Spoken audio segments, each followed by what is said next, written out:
Bueno, muy buenos días con todos, con todas. De veras es un honor estar aquí con ustedes. Me sorprendió la invitación, desconocía, debo confesar, la regularidad de las tertulias y la actividad que se llevaba a cabo aquí. Entonces, cuando me llamó el doctor Morales hace unos meses, me entusiasmé, me animé, acepté, por supuesto, y sin duda me intrigaba el interés, me intrigaba, por decirlo de alguna forma, el interés de esta comunidad científica, académica, por la cuestión de género, ¿no? Que está tan vapuleada, banalizada, satanizada últimamente, ¿no? Que puede ser un buen indicador en el sentido de que vamos avanzando, vamos aportando, vamos contribuyendo, ¿no? Desde esta perspectiva al entendimiento, a la comprensión de lo que somos como comunidad nacional, ¿no? Y de hecho, pues eso despierta también como inseguridades, temores, ansiedades, ¿no? Que no siempre aparecen de la mejor forma, sino a veces también de una forma destructiva y peligrosa incluso, ¿no? Pero bueno, tenemos que entenderlo, tenemos que interpretarlo, tenemos que ver qué nos está pasando, ¿no? Entonces, yo encantada de estar acá y disculpen que no haya traído un PowerPoint, algo para proyectar que ahora casi todo el mundo usa, ¿no? Pero yo como que no me acostumbro y cada vez que lo uso no me va muy bien, entonces prefiero, y además siento que la gente se distrae con la imagen, y claro, a veces la imagen es fundamental, ¿no? Ilustra y expresa una idea, o si hay cifras, si hay mapas, etcétera, ¿no? Pero cuando estaba escribiendo las notas acerca de las ideas que quiero compartir con ustedes acá, pensaba, ¿no? Podría traer algo de Huamampoma, etcétera, pero ya no me daba el tiempo, ¿no? Porque de la Biblioteca Nacional uno sale muy tarde y muy cansada. Entonces, pero bueno, quizá para otra ocasión. En todo caso, estoy de verdad, reitero, muy complacida con la invitación y de nuevo agradezco, ¿no? En todo caso, de hecho, como vemos, y no es tan difícil imaginarlo, la cuestión de las mujeres, la discusión de su situación, de su historia en el espacio público, pues no solamente una cuestión académica, sino es también una cuestión política, ¿no? Y definitivamente lo académico, el conocimiento, las distintas explicaciones que los seres humanos nos vamos dando sobre lo que somos y sobre cómo funciona la sociedad de la que formamos parte, pues de hecho es algo político también, ¿no? Entonces las preguntas que llegan a la academia, que llegan a las aulas, que llegan a los laboratorios, también son parte de las preguntas que la gente se hace en la calle, ¿no? En el espacio público en general. Entonces, bueno, repasando un poco, de hecho, he pensado esta exposición combinando una historia de lo que he ido investigando, que a la vez nos conecta con digamos, con lo que es el proceso histórico propiamente. He tratado de forzar un poco esa relación, pero a ver si funciona. Y al mismo tiempo podríamos ir mencionando algunas investigaciones relevantes sobre los temas que tienen que ver con los periodos históricos, con los problemas planteados para cada periodo, ¿no? Entonces, bueno, a modo de introducción había pensado en recordar cómo las mujeres habían aparecido a lo largo del desarrollo de la historiografía como un apéndice, como las mujeres que habían incursionado en el mundo público, ¿no? Que tenían algún papel descollante que las acercaba al mundo de los hombres ilustres, de los héroes, de los que habían brillado ya fuera en el campo militar o en el campo académico, en el campo político, ¿no? Pero las otras no existían. ¿no? Solamente existían en la historia aquellas mujeres que habían ingresado al mundo masculino, por decirlo de alguna forma, ¿no? Entonces, esa era una... Entonces, claro, nosotros... Pero, sin embargo, también quiero recordar que Elvira García García, en los años 20, publicó 2 volúmenes voluminosos, valga la reiteración, sobre la historia de las mujeres, donde hacía como unos retratos, ¿no? Desde Mama Ocllo hasta las mujeres de los años 20 que estaban empezando a salir a trabajar en las casas comerciales, en los negocios, en las escuelas, en los colegios. Entonces ahí hay toda una incursión en la historiografía y una necesidad, ¿no? de identificar a las mujeres y que las mujeres se ubiquen en una tradición del país, ¿no? Somos parte de una tradición. Y después Judith Prieto de Segarra, en los años 70, en la época de Velasco, en 73, si no me equivoco, también publica 2 volúmenes, igual que Elvira García y García en los años 20, en la época de Leía, sobre algo así como mujer, poder y desarrollo en el Perú, ¿no? Pero es interesante ver cómo la historia de las mujeres aparece también en momentos como de aparentes cambios radicales, ¿no? El oncenio, en los años 24 todavía no era el dictador, digamos, al final de la década, y en el año 72, bueno, Velasco, más allá de los juicios que se puedan hacer a propósito de sus reformas y todo, también, ¿no? Fue un hito que transformó el Perú, ¿no? En algunos sentidos. Y que, bueno, hay una discusión permanente sobre lo que quiero decir es que las historias, los momentos en que las mujeres, digamos, reconstruyen la historia de sus antepasadas, tiene que ver también con momentos de cambio, ¿no? Pero ahora, digamos que parece ser que los momentos de cambio son permanentes, porque están ya como mucho más enraizado, ¿no? Ya no es un hito de la historia de las mujeres, sino es las mujeres en historia y una incorporación de las mujeres en fin. Entonces, también eso tiene que ver con un cambio, o sea, los cambios, o sea, cuando se empieza a pensar en la historia de las mujeres, digamos, en las parteras, en las obstetrices, en las campesinas, en las obreras, en las maestras anónimas que vamos recuperando, también la historia misma se va democratizando, ¿no? La historia misma detecta que los campesinos también hacen la historia, que los obreros también hacen la historia, que son parte de la historia nacional, ¿no? Entonces hay como una apertura con respecto a quiénes son los protagonistas de la historia, ¿no? Digamos, antes, digamos, para la historia positivista, ¿no? Donde el hecho histórico era un hecho relevante, que se tenía que probar, que era irrepetible, etcétera. Algunas mujeres no más entraban en la historia, ¿no? Porque digamos que parir era un hecho cotidiano de las mujeres, entonces no era tan relevante, no tenía un perfil así que impresionara, ¿no? Si las mujeres parían todo el tiempo, ¿no? En cambio, ¿no? Una cosa era un héroe, etcétera. Entonces no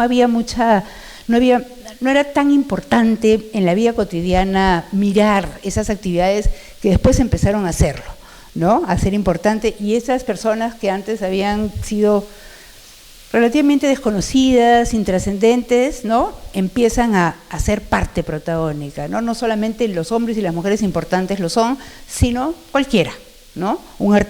Digamos, la vida de un artesano es digna de ser estudiada, y no solamente por el artesano mismo, sino porque esa vida nos dice de cómo somos, habla de nuestra sociedad, ¿no? Entonces, depende de cómo se analice la experiencia de ese artesano en particular, ¿no? Entonces, a lo que me estoy refiriendo es al hecho de cómo la historia de las mujeres está vinculada tanto a las transformaciones del mundo académico como a las transformaciones de la sociedad y del mundo político, ¿no? Entonces, las preguntas que nos hacemos todos los días también se plasman, pues, en la academia, ¿no? Y de hecho, cuando estamos en un aula nos damos cuenta de eso, ¿no? O sea, eso es lo que enriquece también el debate académico. Entonces, durante un buen tiempo, como en los años 70, había una historia de las mujeres, ¿no? Las mujeres empezaron, las académicas y las involucradas en movimientos políticos, feministas, por la liberación de las mujeres, empezaban a identificar, ¿no? A hacerse preguntas como, bueno, las mujeres nos hemos organizado antes, siempre ha sido así. Además también habían otros campos de las ciencias sociales y las humanidades que crecían, ¿no? Una historia de la familia, la historia de la sexualidad, ¿no? Y todo porque habían grandes transformaciones también en las dimensiones de la familia, en el rol de los padres, de las madres, de los hijos, ¿no? Habían transformaciones que, digamos, se ponían en cuestión las autoridades familiares, etcétera, aumentaba el divorcio, las mujeres, gracias a la píldora anticonceptiva, pues retardaban su maternidad, ¿no? Entonces, todos esos cambios como que se llevaban también a las aulas, a los centros de investigación, a los institutos de las universidades, ¿no? Entonces, las mujeres empezaban a ser relevantes, pero lo que se sabe es que esta relevancia no llegaba del todo a romper con un enfoque, con un paradigma descriptivo, que no estaba, digamos, que no entraba a la explicación, a la interpretación, ¿no? Eran momentos en que la producción académica tenía que ver con la, digamos, era una cuestión más descriptiva porque era un primer momento, ¿no? Y luego, cuando ya estas preguntas en el mundo académico tuvieron que pelear, digamos, estas profesoras, estas maestras en el mundo académico tuvieron que pelear por fondos, ¿no? Decir, pelear por que se compren libros relativos al tema en una biblioteca, fondos para investigar, ¿no? Digamos, en las universidades donde hay mucho disponible en términos de fondos. Entonces, hubo un esfuerzo muy especial en invertir en la teoría, en los conceptos, para poder responder al debate académico propiamente dicho. Y allí es cuando va surgiendo y se va construyendo la famosa perspectiva de género, ¿no? En términos, ya no solamente las mujeres, ¿no? Sino cómo estudiar a las mujeres y sus relaciones pueden explicar el mundo, pueden explicar una sociedad, ¿no? Entonces ahí el concepto, la teoría, la metodología para poder debatir en el mundo académico, ¿no? Entonces hay un esfuerzo especial por explicar, por interpretar, ¿no? Y como les decía, también hay un desarrollo y una cuestión interdisciplinaria, ¿no? Los campos pierden su rigidez en términos de disciplina, de campo del conocimiento, y van absorbiendo, discutiendo, asimilando, adoptando un conjunto de otros aportes, ¿no? Hay una cercanía, por ejemplo, entre los estudios de género y la medicina y el psicoanálisis y la antropología, ¿no? Digamos que la perspectiva de género entra a otros campos del saber, ¿no? Entonces no es un campo específico, sino que dialoga mucho y está entonces digamos, cuando yo salgo para hacer un posgrado, pues me encuentro en ese tránsito, ¿no? O sea, en la universidad todavía no habían centros de estudios de género, pero habían centros de estudios de mujeres, ¿no? Lo que se llama Women's Studies. Entonces, en ese momento, bueno, yo había venido del Perú, donde la cuestión de las mujeres no le sonaba a nadie, ¿no? Como les digo, habían como, por ahí estaba Clorinda Mato, Mercedes Cabello, que son muy relevantes y hasta ahora se siguen haciendo estudios sobre ellas, pero digamos, si uno abría la historia de la República de Basadre, encontraba así un subtítulo, Clorinda Mato nació, otra muy importante, no, otra, y así, eran como apéndices, ¿no? Era como un sujeto más que se sumaba, pero Basadre, cuando incorporaba a estas mujeres, no cambiaba su visión de la historia del Perú, sino simplemente la sumaba, ¿no? Y de hecho, la incorporar a las mujeres a la historia no es un sujeto más, no es una suma, sino es exige transformar la perspectiva, la manera de mirar, la manera de ver, las preguntas que se hacen. Entonces, me acuerdo que, bueno, yo empecé a llevar algunos cursos, había estado vinculada a algunos embriones del movimiento feminista en el Perú antes de salir, y en la universidad me matriculé en varios seminarios y cursos que tenían que ver con la discusión sobre, bueno, la antropología, aparecía la antropología médica, ¿no? El psicoanálisis, la historia de la familia. Entonces me empecé a matricular en todos esos cursos y en medio de eso revisé algunas fuentes peruanas, ¿no? Entonces me acuerdo que un primer trabajo para un seminario de tesis fue leer la crónica de Guamán Poma de Ayala, ¿no? La nueva crónica y el buen gobierno. Entonces yo fui a ver el problema demográfico, o sea, cómo se veía, digamos, la crisis demográfica, ¿no? Porque, digamos, la población indígena prácticamente desaparece en algunas zonas del Perú, en otras menos, pero no menos del 80% de la población indígena del continente desapareció, ¿no? Con la conquista. Eso ya lo había notado en Natán Bachtel, en su visión de los vencidos y todo, pero yo fui a leer eso en Guamán Poma porque entonces me encontré con las mujeres, ¿no? Con las mujeres en el recuento del autor, ¿no? Entonces él estaba atormentado ante la posibilidad de la desaparición de su raza, ¿no? Digamos, esta noción de República de Indios y República de Españoles que había planteado la corona y con la cual muchos pobladores nativos como Guamán Poma, ¿no? Indígena, digamos, mestizo culturalmente, pero indígena en términos de sangre, fenotípicamente, pues estaban de acuerdo, pero no estaba funcionando, ¿no? La propuesta de la monarquía católica ya había sido puesta en cuestión. Entonces me encontré con este cronista atormentado con la posibilidad de que su raza desapareciera, su estirpe desapareciera, ¿no? Él decía, no hay remedio, el mundo al revés, ¿no? Es como una letanía, ¿no? que está presente a lo largo de la crónica, pero él describe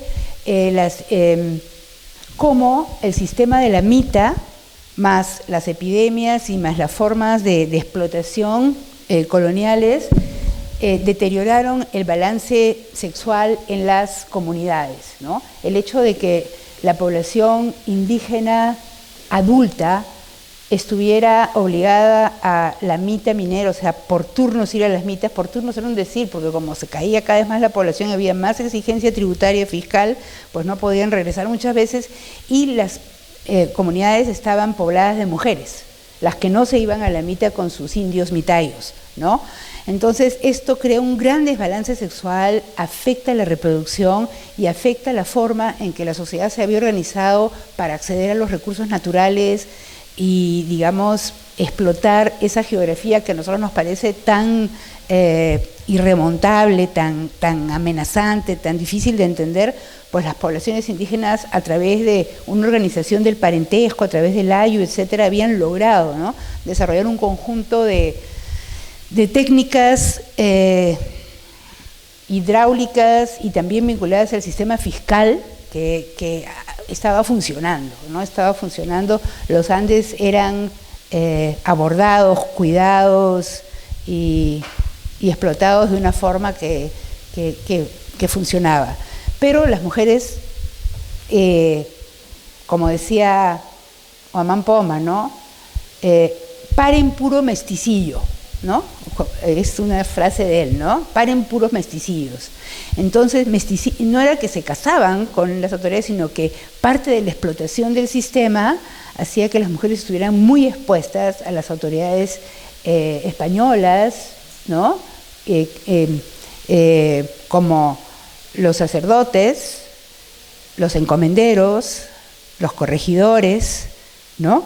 Entonces, Guamán Poma escribe esta carta al rey, a Felipe III, que parece que no le llegó nunca, sino que la encontraron en el siglo XX en Dinamarca, en Copenhague, donde está ahorita, ¿no? Pero empieza la carta y son 1500 aproximadamente páginas de texto y de dibujos donde le dice al rey, mira lo que está pasando, ¿no?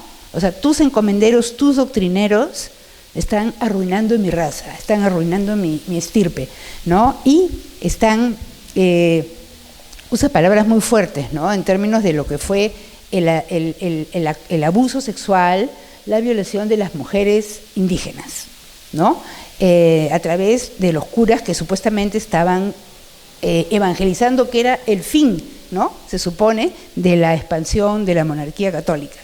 Entonces, la crónica está repleta, ¿no?, de denuncias de cómo las mujeres indígenas son llevadas, por ejemplo, a las casas de los curas, de los encomenderos, de los corregidores, a servir, pero sirven, digamos, en la casa y sirven en la cama, ¿no? Entonces, y ahí hay una cosa bien interesante que se instala a lo largo de la colonia, porque lo vi después en la investigación que hice para la tesis de doctorado, de cómo hay una asociación entre servicio doméstico y servicio sexual. O sea, eso es algo que viene con la expansión de la monarquía católica y se instala en la época colonial, y creo que hasta ahora gravita, ¿no?, de una manera que no quisiéramos que sea así, que no quisiéramos, digamos que quisiéramos transformar. Entonces, bueno, yo me fasciné y a la vez sufrí con Guamán Poma, ¿no?, porque eran estas evidencias. Claro, en verdad nadie había visto la conquista y la colonia, incluyendo tal cosa, ¿no?, incluyendo lo que significó no solamente el sufrimiento o la victimización de las mujeres indígenas, ¿no?, porque tampoco podemos caer en un anacronismo, pero sí cómo eso configuró nuestra sociedad colonial, ¿no?, cómo eso estaba, digamos, cómo el acceso al cuerpo de las mujeres indígenas fue parte de ello. Entonces, después leí otras crónicas para otras investigaciones y también aparecían, pero no con la desazón, con el desasosiego que aparece en Guamán Poma, ¿no?, que le dice: mira lo que está pasando con tu reino, ¿no?, somos tu reino, pero mira lo que está pasando, ¿no?, cómo se están portando tus representantes, tus embajadores, ¿no? Claro, Guamán Poma decía que no todas las órdenes religiosas se portaban así, pero la mayoría. Entonces, eso fue como... Entonces hice un trabajo sobre eso, que nunca lo he publicado, pero fue como el momento en que entro a este tema, ¿no? Y también paralelamente se han empezado a usar, o sea, las historiadoras y algunos historiadores han usado estas fuentes también de modo, desde esa perspectiva, ¿no?, tratando de encontrar algo que la historia, digamos, la perspectiva de género trata de tener presente, ¿no? Bueno, la perspectiva de género en verdad tiene un montón de debate a su interior también, ¿no? O sea, no es que hay una perspectiva de todos tenemos, no, sino que hay una gran discusión dentro de esto, ¿no? Pero justamente era como, ya, esta es la situación, esa era la experiencia de las mujeres. Además, vamos a decir que ya las mujeres no querían casarse con indígenas, sino que preferían, digamos, casarse con no indígenas o estar con no indígenas porque no querían tener hijos mitayos, o sea, no querían que su descendencia trabajara en la mita minera que había impuesto finalmente Toledo, el virrey Francisco de Toledo, ¿no?, después del Concilio de Trento, en fin, varias cosas. Entonces, ahí hay un terremoto, ¿no?, una cosa muy fuerte que se instala en el Perú, que tiene que ver con la ilegitimidad, ¿no?, con los nacimientos fuera del matrimonio y con una nupcialidad muy baja, una tasa de nupcialidad, de matrimonio, de conyugalidad baja, que, digamos, no se expresa, no se puede interpretar igual a lo largo de toda la historia, ¿no? Una cosa es el 50% de ilegítimos en el siglo XVI y otra cosa es el 50% de ilegítimos en el siglo XX, ¿no? Tiene otras repercusiones, hay que interpretarlo de una manera distinta, por supuesto, pero es como un elemento que es algo que creo que me parece interesante, algo que me parece interesante en lo cual reparar, ¿no? El hecho de la poca vigencia de la conyugalidad en el Perú, ¿no? Y hay cifras para eso, ¿no? Y hay un subregistro de la ilegitimidad, además, me parece. Entonces, bueno, y los médicos también lo observaron a principios del siglo XX, ¿no? Yo leí, bueno, entonces, después podemos ver eso. No quiero, bueno. En todo caso, las relaciones entre hombres y mujeres ayudan a explicar el funcionamiento de la sociedad, ¿no? y como, digamos, las relaciones de clase, las relaciones de raza, ¿no? Y además las personas somos seres sexuados, ¿no? Y cada sociedad va definiendo también qué es lo femenino, qué es lo masculino, ¿no? Todas las sociedades, ¿no? Y cuáles son las transgresiones que no deben ocurrir, etcétera. Digamos, la sexualidad, bueno, la pulsión, el impulso, no sé muy bien cómo llamarlo de manera correcta, pues es parte de todos los seres humanos y todas las sociedades la han regulado, ¿no? Han puesto, han proscrito ciertas transgresiones, ya desde la primera, ¿no? La prohibición del tabú del incesto, ¿no? Y bueno, ahorita hay como muchas formas distintas, ¿no? De organizar de pautar la sexualidad a través del matrimonio. Y el matrimonio es una institución muy central en todas las sociedades, ¿no?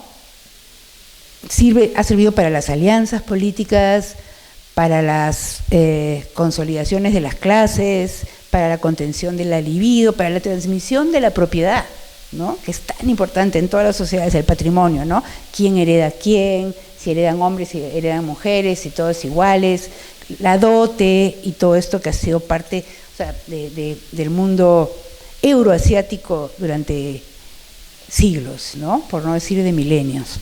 Pero igual las regulaciones pues se producen desde determinados ambientes, ¿no? O sea, han sido los hombres los que han regulado la sexualidad, pero en tensión con las mujeres, ¿no? Los hombres no producían sus regulaciones solos, ¿no? Sino en producto también de cómo iba la política, de cómo iba la economía, de cómo eran las relaciones con sus esposas, con sus concubinas, con sus hijas, con sus suegras, ¿no? En términos de cómo, quién puede casarse con quién hereda a quién, ¿no? En fin, todo eso, quién se puede casar con quién y quién hereda a quién, es algo que está en todas las sociedades, ¿no? Es una preocupación que ninguna puede dejar aparte. Entonces, y eso significan leyes, prohibiciones, tabúes, ¿no? Y leyes, bueno, si la regulación viene de la casa, de la familia, del parentesco, si viene del mundo de las creencias religiosas, de las iglesias, si viene de un derecho civil, ¿no? Que el derecho civil lo hacen los hombres, o últimamente, bueno, participan también las mujeres, etcétera. Entonces es en verdad algo, a mí me puede ver como fascinante y que nos puede hacer entender muy bien, digamos, ayuda en nuestro entendimiento de la sociedad, ¿no? Entonces, y además algo ya para terminar esta segunda parte, ¿no? Es que cada vez más las relaciones de género y el análisis de la sexualidad y de su control nutre y aporta, contribuye a la teoría política, ¿no? Digamos, la política es también el estudio de las relaciones de poder, de las instituciones, del Estado, ¿no? Y el Estado, pues, se transforma conforme también va incorporando derechos de las mujeres, restringe, digamos, una gran discrecionalidad, ¿no? en el ejercicio del poder de los hombres, ¿no? Un control de la sexualidad masculina, cuánto entra el Estado a la casa, ¿no? O sea, esta cuestión de con mis hijos no te metas también es una forma de decir que no entre el Estado, ¿no? La familia genera sus propios valores. Yo creo que habría que poner en discusión eso, ¿no? Si la familia realmente genera sus propios... La familia es una fuente de valores en la medida en que intercambia, ¿no? Intercambia con otras instituciones. O sea, si nosotros dejamos una familia solita, sin escuela, sin posta médica, ¿no? Sin instituciones alrededor, eso no necesariamente va a funcionar como un surtidor de valores que nos ayuden a vivir como mejor, ¿no? Pero en todo caso lo que quería decir aquí también era que el Estado, o sea, nuestro entendimiento de la política, de las instituciones, ¿no? Que son finalmente la condensación de un conjunto de renuncias que hacemos los individuos, ¿no? Se ilumina desde una perspectiva de género también, ¿no? Porque, digamos, claro, eso es un Estado, pero ¿qué significaba que ese Estado estuviera conformado por patriarcas, como por ejemplo el Imperio, la República Romana, ¿no? El Senado estaba compuesto pues de los clanes, ¿no? De la cabeza de los clanes familiares, ¿no? Entonces, ¿y qué significa? Bueno, y en fin, en todo caso, esa ha sido una pequeña digresión, pero que me fui por ahí. Y luego, a propósito del control de la sexualidad y cómo en la época colonial también estuvo en manos, en buena parte, no del todo, pero de la Iglesia y de la Inquisición, yo me encontré también en la universidad en Columbia los procesos los procesos inquisitoriales de México y del Perú. En Perú había en el continente, digamos, en el imperio, en el mundo, en las Indias occidentales hubo 3 tribunales de la Inquisición: el de México, el del Perú y el de Cartagena de Indias. Entonces, ¿y por qué lo menciono? Porque me encontré con estas, también fui a buscar otra cosa y me encontré con estas mujeres, ¿no? Claro, uno está más sensible, ¿no? Y estas mujeres hablando, esas mujeres dijeron todo esto hace 400 años y ahora aparecen ante mí, ¿no? ¿Qué significa? Y eran mujeres, bueno, procesadas por la Inquisición, por hechicería, por brujería, por blasfemas, por herejes, por iluminadas, que era una forma, digamos, de buscar el contacto con Dios por encima de la Iglesia, ¿no? Como estaba cerca a lo que eran los protestantes también, ¿no? Que, digamos, las personas podían vincularse con Dios a través de una comunicación personal, individual, ¿no? Bueno, no importa. La cosa es que me encontré con estas mujeres procesadas por la Inquisición. Leí todos los procesos contra los hombres también, ¿no? Pero los cursos que estaba llevando como que animaban a ver esto. Entonces allí revisé estos procesos que son fragmentos, porque nosotros, a diferencia de México, hemos perdido todos nuestros procesos inquisitoriales. Si uno va a México, no sé si todavía es el archivo en Lecumberri, ve los procesos inquisitoriales completitos, ¿no? O sea, todos los testigos declarando que hizo esto, que dijo, que no, ¿no? En cambio, acá tenemos solamente una síntesis, que son las relaciones de las causas de fe que la Inquisición mandaba a España. Pero no importa, hay que exprimir eso, porque es lo que tenemos y hay que usarlo, ¿no? Entonces, ahí me fascinaron estas mujeres que dinamizaban la cultura popular, ¿no? Y que tenían una agencia muy importante. Había mujeres españolas con conjuros, que el formato era, digamos, el conjuro ibérico, mediterráneo, pero que incluían en el formato junto al diablo cojuelo aparecía el Inca, aparecía la coya, chachaban coca, ¿no? Y incorporaban los idolillos de las huacas, ¿no? Todo esto estaba lleno de huacas.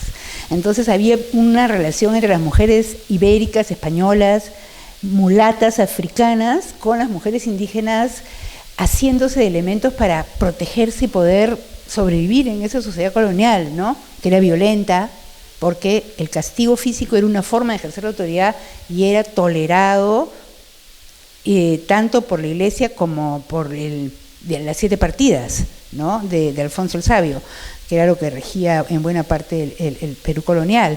Entonces, bueno, entonces me interesó esta forma de defensa, ¿no? Las mujeres usaban esto, además habían curanderas, parteras, ¿no? Las autoridades confundieron varias funciones, ¿no? y las ubicaron en la brujería, pero eran mujeres con conocimientos de plantas, de parto, etcétera, pero al mismo tiempo pues vinculadas a los filtros de amor, a la hechicería urbana europea, pero vinculadas también con la hechicería, no la hechicería andina, sino los cultos locales nativos, ¿no? Entonces me fascinó estas mujeres tan dinámicas haciendo todas estas cosas y lo que decían, ¿no? Y bueno, aparte era también un elemento importante en los conjuros, aparte de conseguir hombres que las regalaran, que las trataran bien, era también la cuestión contra la violencia masculina, ¿no? Queremos, ¿no? Para que los hombres sean mansos, lelos, ¿no? O sea, era para domesticar a los hombres, para tranquilizarlos, ¿no? Entonces ahí vemos también cómo estas mujeres tenían un rol importante, ¿no? Y cómo la hechicería era un recurso de poder, ¿no? Para defenderse, y también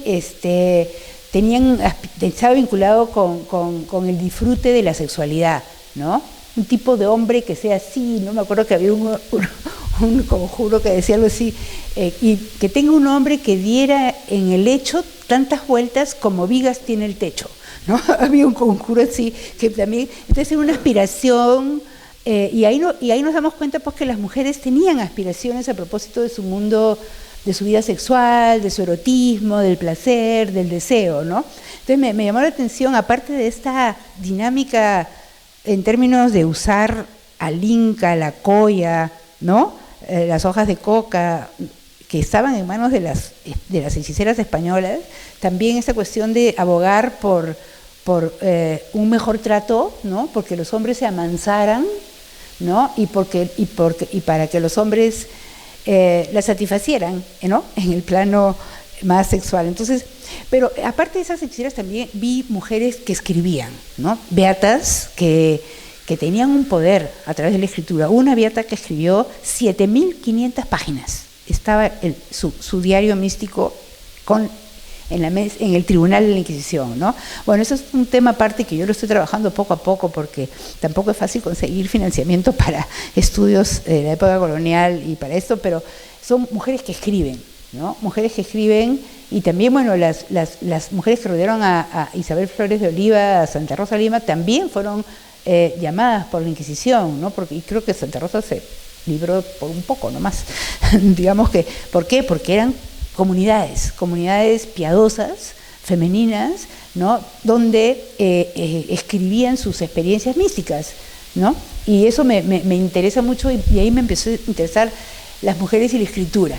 Y las mujeres y la escritura, bueno, y después, bueno, ahora hay muchos estudios en el Perú sobre, no muchos, pero muy interesantes sobre la devoción, el misticismo femenino, la escritura femenina, y también vinculados con conventos. Hay mucho sobre conventos, ¿no? En la investigación. Y hay sobre el Cusco, uno muy interesante de Catherine Burns, por ejemplo, ¿no? De cómo los conventos de mujeres se convierten en bancos. Son instituciones crediticias. Eran las únicas que tenían dinero contante y sonante en sus manos, a través de la dote, ¿no? Entonces los conventos se convierten en instituciones bancarias que dinamizan toda la economía del sur andino, ¿no? Porque, digamos, a través de la dote el convento recibía dinero, recibía haciendas, recibía esclavos, recibía indios de tales curacajos, etcétera. Entonces eran instituciones muy ricas. Bueno, y que también sufren después con la crisis que antecede a la rebelión de Túpac Amaru y todo lo demás, ¿no? Pero es fascinante el estudio de los conventos femeninos en el Cusco sobre todo, y su aporte a la dinámica regional económica, ¿no? Y también reconstruyendo, digamos, bueno, es fascinante el mundo de los conventos, porque uno dice los conventos, las monjas, bueno, eran realmente protagónicas, ¿no?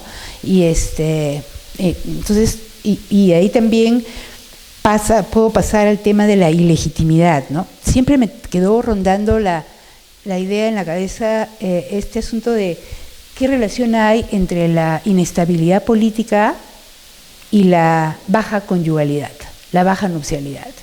Era una pregunta muy amplia, muy general, ¿no? Que no le he respondido en todos estos años, pero sí me ha orientado, me ha guiado, ¿no? Entonces, esa pregunta apareció como en los años 70, antes de irme fuera, nada, pero eran conversaciones y había muchas señales, ¿no? De cómo, digamos, en la preocupación de las personas porque en sus partidas no figuraran, ¿no? Ilegítimo, ¿no? A veces yo digo, bueno, eso debe ser el origen de Azángaro o algo así, ¿no? Cámbiame, bórrame la partida, ¿no? La gente no quería tener en su partida. O sea, hasta los años 60, los peruanos que nacían fuera del matrimonio, ¿no? Tenían una partida que decía ilegítimo. O sea, era un estigma, ¿no? Que uno quería borrar, barajar, ocultar, ¿no? Y además, en la época colonial, no sé cuándo desaparece eso, pero por ejemplo a San Marcos no podían entrar los ilegítimos, como tampoco podían entrar a los conventos. En cambio, los conventos de mujeres sí toleraban a las ilegítimas porque eran de condición inferior, entonces la mancha no los afectaba tanto. En cambio, una mancha en los conventos masculinos era como, ¿no? Podía bajar su estatus. En cambio, las mujeres ya tenían un estatus medio bajo, entonces no importaba que fueran las ilegítimas al convento, es decir, habían muchas. Y hay grandes polémicas sobre si podían ser abadesas, hay pleitos, fascinante. Es fascinante porque es también la cuestión del poder, y etcétera. Bueno, en todo caso, me interesó la cuestión de la ilegitimidad y dije, bueno, como muchas de las hechiceras, de las mujeres procesadas por iniciación estaban vinculadas a lo ilegítimo, ya sea porque tenían hijos fuera del matrimonio, porque habían nacido fuera del matrimonio, porque tenían relaciones de amancebamiento, ¿no? Según las autoridades. Entonces me dije, bueno, voy a estudiar la ilegitimidad en el siglo XVII. Fui a los registros bautismales, de bautizo de acá del archivioarzobispal, de matrimonio, ¿verdad? Entonces conté ilegítimos durante el siglo XVII y también revisé muchos otros tipos de expedientes para ver qué había pasado. No estaba incluyendo el siglo XVI, pero yo pensaba que la ilegitimidad era producto del mundo colonial, de esa jerarquía que se crea, ¿no? Y que los hombres, bueno, y que había una cuestión étnica de por medio, pero cuando me puse a ver, me fui hacia el siglo XVI y, digamos, me encontré que era una tradición ibérica muy fuerte, ¿no? Que, digamos, que los reinos cristianos venían pues de una experiencia guerrera, ¿no? Estaban siglos peleando contra los musulmanes, entre ellos, además, no solamente contra los musulmanes, sino entre los cristianos, ¿no? Los reinos cristianos eran muy belicosos entre sí también. Entonces, ¿qué había pasado? Que la guerra había inhibido la nupcialidad, ¿no? Y, por otro lado, la guerra había también inhibido la posibilidad de controlar la sexualidad masculina. Entonces, los guerreros, no sé si hasta ahora, ¿no? Hasta los cascos azules quieren seducir a las niñas en Burundi, ¿no? Y hay que pagar ahí para mandar gente para que los cascos azules no. Yo ahora iba a decir que era distinto, pero no tan distinto de repente, ¿no? En todo caso, las guerras en esas épocas, ¿no? Las sociedades guerreras, digamos, hay una relación entre ejercicio de la violencia y ejercicio de la sexualidad. Hay una analogía que me parece interesante tenerla en cuenta, ¿no? Entonces, digamos, no, esos caballeros, estos guerreros que iban a caballo matando moros y matando herejes y matando también los propios cristianos, no era que eran unos caballeros con las mujeres, no, iban tomando mujeres, secuestrando mujeres, el botín estaba hecho por mujeres, algunas las hacían sus esposas, bueno, tanto así que si nosotros vemos a los 168 hombres de Cajamarca que están en la captura de Atahualpa, una buena parte habían nacido fuera del matrimonio y una buena parte también, sobre todo los de clase social más baja que no tenían esposas en España, pues mantuvieron relaciones con mujeres indígenas de distinto tipo y también con sus propias esclavas, ¿no? Lucas Martínez de Vegaso, que fue brillantemente estudiado por Efraín Treyes, pues tenía con su socio a Beatriz, una morisca esclava con la que tuvo una hija, por ejemplo, ¿no? Entonces me puse a mirar toda esa actitud, esta cultura emocional, ¿no? De la guerra, de los guerreros, y encontré cosas muy interesantes y patrones de relación de hombres con mujeres africanas, esclavas, indígenas de Nicaragua, indígenas del común y mujeres de la nobleza inca, ¿no? Digamos, en donde esas relaciones eran muy importantes para acceder a recursos de poder, ¿no? Digamos, la curaca de Contarhuacho, que era la madre como ha estudiado María Rosorowski, que era la madre de Inés Huaylas, que se convirtió, o sea, que Atahualpa se le entregó a Pizarro en Cajamarca, pues lo ayudó para derrotar el cerco de Lima, ¿no? Y así, un conjunto de recursos que los conquistadores consiguen a través de sus relaciones con las mujeres indígenas, ¿no? Y de hecho, hay un conjunto de alianzas a través de estas relaciones y también son las primeras generaciones de mestizos ilegítimos, ¿no? Tanto Francisca Pizarro como Garcilaso de la Vega, por ejemplo, ¿no? Entonces, muy bien estudiado también por Max Hernández, ¿no? Por el doctor Max Hernández. Sí, quiero revisar ese libro porque hace muchos años lo leí, creo que necesito volverlo a leer. Bueno, entonces se establecieron relaciones, patrones de relaciones entre hombres y mujeres, donde el concubinato y el amancebamiento fueron muy difundidos, y el matrimonio era una cuestión de intereses, no necesariamente por amor. Entonces el matrimonio por amor va a surgir como ideal después, ya en el siglo XVIII, cuando hay una secularización de la sociedad, donde los médicos además tienen un papel muy importante, porque, digamos, el discurso biológico, científico de la medicina, sobre la anatomía, etcétera, va a ir reemplazando al discurso religioso, eclesiástico sobre la sexualidad, Entonces, hay cosas fascinantes sobre lo que es la sociedad colonial, con la cual no rompimos del todo, en términos de costumbres y de cultura emocional y afectiva, pero, por ejemplo, la cuestión de la pureza de sangre, cristianos viejos no podían ingresar a la universidad, tener cargos públicos, ser oidores, si tenía sangre judía o sangre musulmana, no era cuestión el color de la piel, no era una cosa fenotípica, sino era una cuestión de cultura y de religión, Entonces manchaban esas sangres. Entonces, claro, al principio de la colonia, digamos, los españoles todavía no sabían si la sangre indígena manchaba y cuánto. Entonces había toda esta ambigüedad frente a su descendencia mestiza y legítima, Bueno, de hecho, los indios no fueron considerados herejes, sino idólatras, por una serie de discusiones bizantinas, escolásticas, etcétera, pero interesantísimas al mismo tiempo, O sea, ¿por qué los indios no manchan? ¿Por qué la sangre india no mancha? ¿Por qué son idólatras y no son herejes? Claro, porque no había pasado.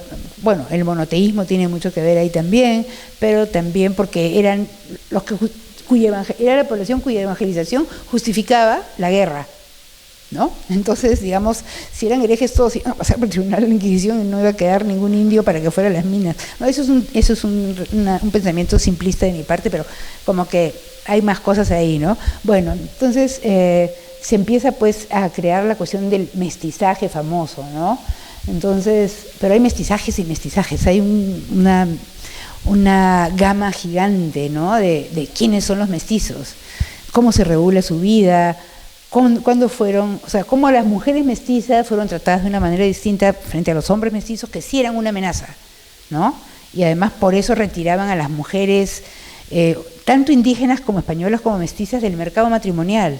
La corona las retiraba para que, digamos, esos matrimonios no fueran núcleos de poder que pudieran poner en cuestión la supremacía, pues, de la corona española sobre los reinos, Entonces, y si no, también manejan los matrimonios, Ese famoso cuadro que hay de Beatriz Coya, con Loyola, que hay varias versiones, hay una acá en el Museo de Osma y otra en el Cusco, son eso, es fascinante eso, qué matrimonios sí y qué matrimonios no.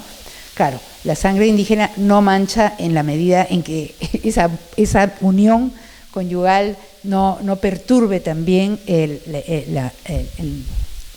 la monarquía, Bueno, entonces toda esta cuestión de la pureza de sangre, que no tiene que ver con lo fenotípico, bueno, también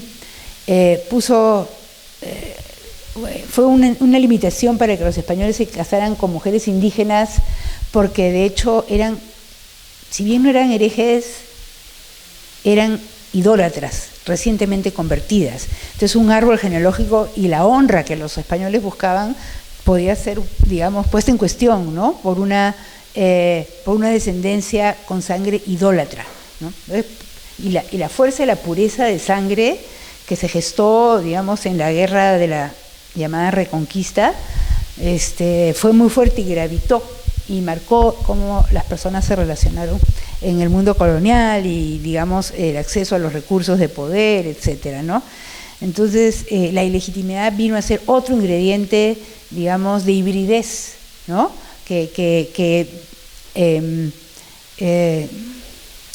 le restaba importancia digamos, que ponía en cuestión el derecho a acceder a ciertos cargos honoríficos, porque finalmente los cargos eran prebendas, no había un Estado español, O sea, por eso, el rey King Francisco Pizarro, marqués gobernador, es un cargo nobiliario, un cargo honorífico, y gobernador, un cargo administrativo, ¿no? Entonces, digamos, el rey intercambiaba, o sea, como no había una capacidad fiscal del Estado, pues delegaba, ¿no? Era un Estado patrimonial finalmente. Entonces, y no le iba a delegar sus poderes a gente con manchas, ¿no? A híbridos, a mestizos, ¿no? Digamos, la pureza de sangre es importante porque esos cargos públicos no eran los cargos públicos, sino era el patrimonio del rey, ¿no? Entonces no lo iba a poner en manos de mestizos, de mulatos, de ex esclavos, sino la pureza era un requisito para poder hacerse cargo del patrimonio real, ¿no? Que eran estas tierras también, todos los Andes, Mesoamérica y todo. Entonces tenían que estar en manos limpias, ¿no? Que muy limpias no eran, pero bueno. Entonces, claro, además, bueno, y bueno, ahí se fue instaurando también junto con la pureza de sangre y enraizando el concepto del honor, ¿no? El honor, como dice Américo Castro, un historiador español muy conocido, se convirtió en el valor por excelencia, ¿no? Al que todos los españoles querían aspirar. El valor, digamos, el honor estaba asociado también, en el caso de los hombres, a las hazañas militares, ¿no? A las, sobre todo, ¿no? Y a la pureza de sangre. La virtud sexual no contaba para alimentar el honor masculino, pero las mujeres, la única forma de adquirir el honor era la virtud sexual, ¿no? No podían llevar armas, no podían pelear en la guerra, no podían ir a las universidades, no podían tener cargos públicos, entonces su única fuente de estatus y de honra era su pureza sexual.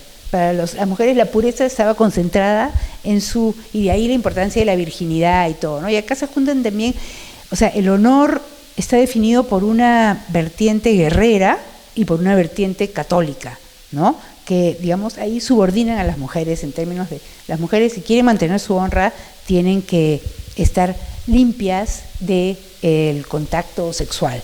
Y mejor si están con velos, si están, el encierro era la propuesta, ¿no? Y acuérdense, bueno, es bueno recordar, y se pasa a veces por alto, que según la tradición cristiana, incluso de la patrística inicial, el matrimonio no era a lo que la gente debía aspirar, sino la castidad. Entonces el matrimonio era como un mal menor, o sea, mejor no se llama, digamos, los que no podían mantenerse castos, bueno, pues que se casaran, para que no fornicaran, ¿no? Pero el matrimonio no era algo que la sociedad promovía en términos de la iglesia, porque en verdad el matrimonio era para los que no conseguían la castidad, o sea, para los inferiores, de alguna forma, ¿no? Entonces, eso pesa mucho, por eso no habían campañas pues para el matrimonio, ni cuando el vicario o el párroco encontraba una pareja de un hombre y una mujer viviendo juntos, decían amancebados y los separaban, pero no los casaban, ni los animaban a casarse.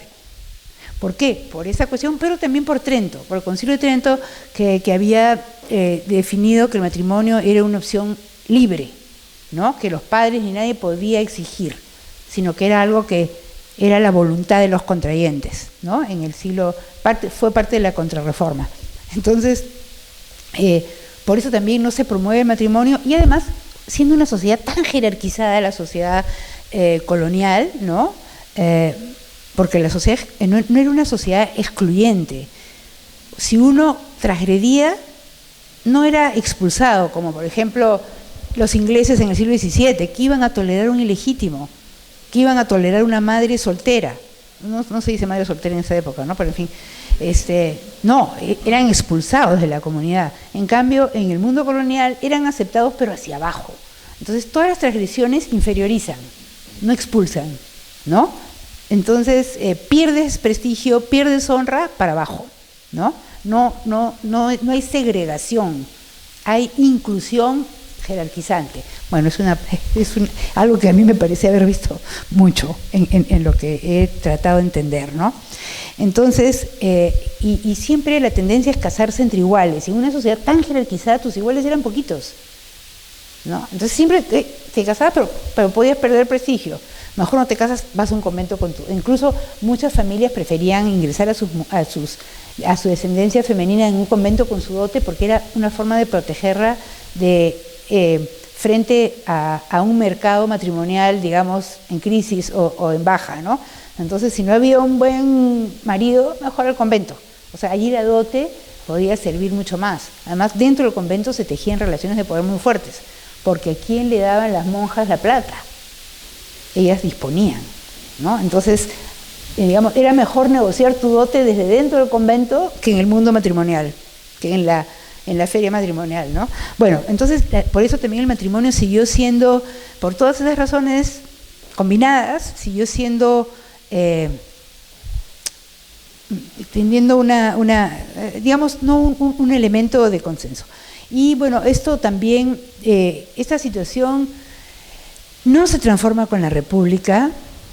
Las guerras caudillistas, que no son guerras militares, sino son guerras de guerreros, ¿no? De hombres, no son parte de un ejército, son grupos de guerreros, ¿no? Podría ser, digamos, claro, hay un ejército libertador que se ha desmembrado, ¿no? Y se han quedado, pues, varios hombres peleando por el poder, ¿no? Y esta violencia con la que nace la República, de hecho, afecta a las relaciones entre hombres y mujeres también, ¿no? Hay mucha prostitución, tanto después de la guerra, durante las guerras de la independencia y posterior, y después de la guerra con Chile. Y probablemente también en el siglo XX, con la violencia política, con la guerra interna, las formas con los terrorismos, ¿no? También, ¿no? O sea, nosotros es muy probable que parte de lo que estamos viviendo ahora responda, ¿no? A cómo no hemos resuelto ese conjunto, ese acumulado de violencias, ¿no? Que si bien están vinculadas a guerras, ¿no? En la vida cotidiana, al no resolverse esas guerras de la mejor manera, a procesos de pacificación truncos, ¿no? La agresividad y la violencia sigue, ¿no? Sigue, lo podemos ver en cada esquina, ¿no? Entonces es interesante pensar en esos procesos truncos de pacificación. Esto es algo que se me está ocurriendo ahorita, en verdad. No ocurriendo ahorita, pero digamos, esos tres momentos, ¿no? La conquista, quizá Tupac Amaru, independencia, eso salteándome todo lo que es la Confederación Perú-Boliviana y la guerra con Chile, y conflicto armado interno, en fin, eso. Entonces, son momentos de desmantelamiento de las instituciones, de las pocas que habían, ¿no? Y no se repara del todo eso, ¿no? Entonces, esto es ya más una reflexión de alcance más de un periodo más largo, ¿no? Que en lo que pienso sobre los procesos de pacificación y la relación también con el ejercicio de la sexualidad, y cómo esos momentos de guerra están muy vinculados a la disposición del cuerpo de las mujeres, ¿no? No queremos verlo, ¿no? Ni de parte por razones distintas los hombres y las mujeres, ¿no? Porque nos interpelan, nos ponen en cuestión y nos plantean preguntas incómodas, ¿no? Pero que no podemos seguir postergando, y es mejor, por eso estos espacios de discusión, de debate, de exposición de ideas, que ya creo que está muy largo, sí, ya una hora, así, son buenos, ¿no? Porque es un espacio pacificado, el espacio público, ¿no? Donde podemos plantear lo que hemos ido viendo, donde podemos compartirlo y presentarlo, ¿no? Y bueno, de hecho, al lado de todas estas violencias y horrores hay hombres y mujeres que están apostando por la pacificación, por el espacio público, por la educación, ¿no? Las propuestas educativas, en el caso de las mujeres, son fascinantes, ¿no? Desde las veladas literarias de Juana Manuela Gorriti, Clorinda Mato, Mercedes Cabello, ¿no? Que son sucedidas por la guerra, y en esas veladas literarias se empieza a reivindicar algo bien importante, la educación de las mujeres y el trabajo femenino como una posibilidad de autonomía, ¿no? Hemos vivido en un país que tiene una tradición colonial muy fuerte con respecto a cómo el trabajo mancha, inferioriza, estigmatiza, ¿no? Entonces, las mujeres que trabajaban durante siglos eran consideradas pues inferiores, ¿no? No tenían un hombre, una familia que las mantuviera y además que las protegiera, ¿no? Porque la cuestión del honor tiene que ver con la protección y la obediencia. O sea, eran las desobedientes, probablemente las que salían a trabajar, porque no habían conseguido que un hombre las mantenga, ¿no? Entonces, las mujeres que trabajaban estaban fuera del control del patriarca y del cuidado. ¿Quién sabe dónde estaban? ¿No? ¿Qué hombre la miraba? ¿No? ¿A qué hombre miraba? ¿No? Entonces, digamos, el mundo laboral era un mundo contaminante, ¿no? Y también el acoso sexual, ¿no? La novela, una novela muy interesante que se llama Vencida, de la hija de Ricardo Palma, de Angélica Palma, de la hija de Ricardo Palma, donde presenta la biografía de una mujer que sale en los años 20, más o menos, un poco antes de la guía, que sale a trabajar y es asediada por su jefe, ¿no? Y no puede, tiene que regresar. En esa época, en 1918, me parece que es la publicación de Vencida, de Angélica Palma. Bueno, entonces estas mujeres escriben y la escritura femenina en realidad enriquece el mundo público y es una amenaza también para los poderes privados, para los poderes domésticos, en muchas de sus acepciones, ¿no? Y acá voy a terminar, ¿no? La cuestión de reivindicar la educación y la escuela femenina. Teresa González de Fanning funda una escuela en plena ocupación chilena de Lima. Acaba de morir su esposo, no me acuerdo el nombre, Juan Fanning. Juan Fanning muere en San Juan de Miraflores, me parece, y ella, en el momento en que enviuda, en ese momento funda una escuela, ¿no? El Liceo Fanning. Entonces, esta relación entre las mujeres, su incursión en lo público y la promoción de la educación de las mujeres, ¿no? Porque digamos que el Estado, si bien la Constitución de 1823, sí, aúna la vida republicana independiente con la tarea educativa, y es más, el Estado, por distintas razones, no protege las escuelas, ¿no? Es más, hasta ahora, ¿no? Se supone que la biblioteca es la biblioteca, la tengo en la cabeza, la biblioteca. La escuela, la educación es gratuita y obligatoria. ¿Hay alguien que ha sido demandado, enjuiciado por retirar a sus hijas de la escuela? Y eso ha ocurrido muchísimo. Porque yo siempre decía, la obligatoria, ¿qué será que es obligatoria? Pero ¿a quién le concierne la obligatoriedad? Y los padres hasta ahora, y sobre todo en zonas rurales, por distintas razones, retiran a sus niñas de la escuela, ¿no? Porque tienen que ayudar en la casa, porque vino la menstruación y no tienen toallas higiénicas, porque varias cosas, ¿no? Pero salen. Entonces, esos padres son encargados y el Estado no entra. Pero con mis hijos no te metas. Entonces, claro que hay que meterse. Hay que meterse porque hay que defender niños y niñas y su acceso a la escuela propiamente, ¿no? Entonces, bueno, y Clorinda Mato y María Jesús Alvarado, con diferencia de 30 años, tenían respectivas imprentas, ¿no?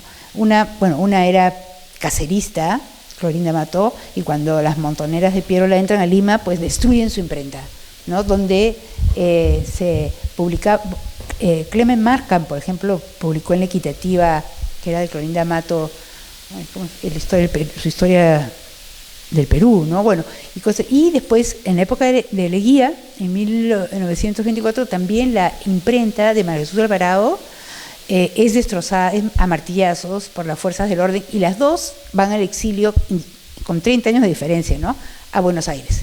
Clorinda Mato muere en Buenos Aires después de escribir como loca y fundar revistas como El Búcaro Americano, y en 1908-9, y bueno, María Jesús Alvarado regresa a Lima felizmente, ¿no?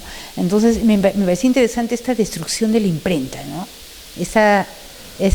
Bueno, entonces la importancia de la escritura y la escritura femenina para ampliar el espacio público, para aportar ideas, para poner muchos supuestos en cuestión.